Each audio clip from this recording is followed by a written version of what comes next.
This is Mercito Hesta. You're watching Philippinews.com.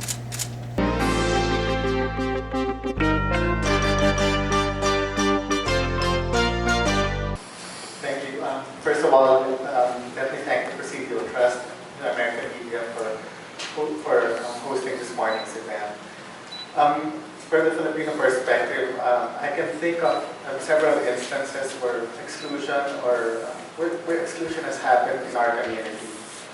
As people of color, we were not allowed to interact with whites when we started immigrating here to the United States, which was in the 1500s, by way of the Manila Agricultural Galleon trade.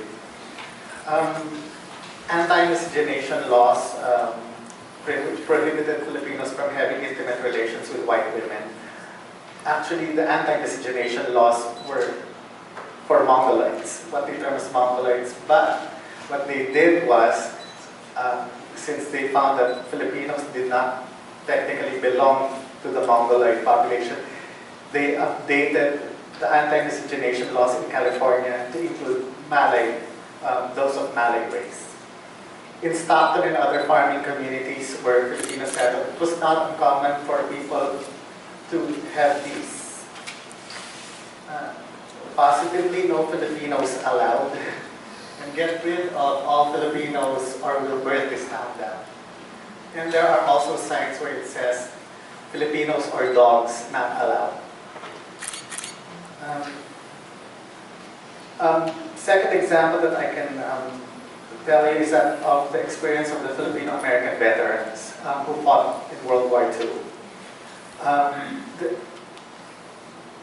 They were drafted into the United States Armed Forces of the Far East by virtue of a guarantee by then President Franklin Roosevelt. And after World War II, the United States Congress passed the 1946 Rescission Act, which effectively erased veterans' benefits promised to these veterans.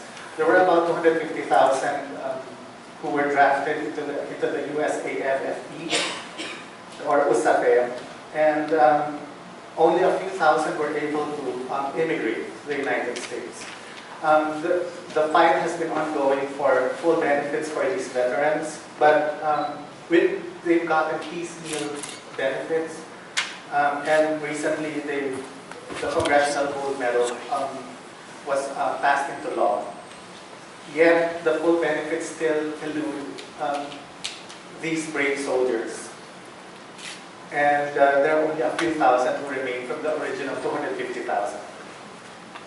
And in terms of viewed history in the US, contributions of Filipino Americans to important movements have been relegated as a footnote. In case in point, the Delano Great Strike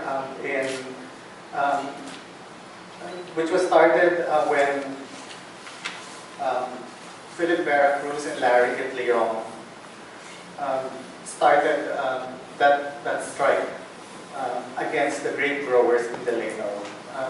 They organized that event and were later joined by the National Farm Workers Association, led by Cesar Chavez, and Dolores Huerta.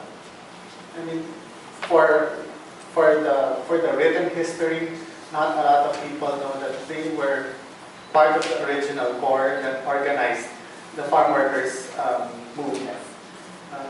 Their contributions have only begun recently to be heard by people. And in today's political climate, minorities continue to be because minorities continue to suffer from the president's rhetoric and actions. The DACA elimination threatens a lot of young folks. And these are not their fault. They came here without no knowledge that they do not have any, that they are here illegally. And there should be a pathway for these young folks, for these dreamers, to become legal citizens here, to be able to work, to be able to survive. And so I do have hope I do have hope, seeing the exclusion exhibit and how people put it together and how they want to raise the voices of other communities. I do have hope that internment will not happen again. Exclusion will not happen anymore because a lot of us in the ethnic media, a lot of community organizations are actively involved in helping those without a voice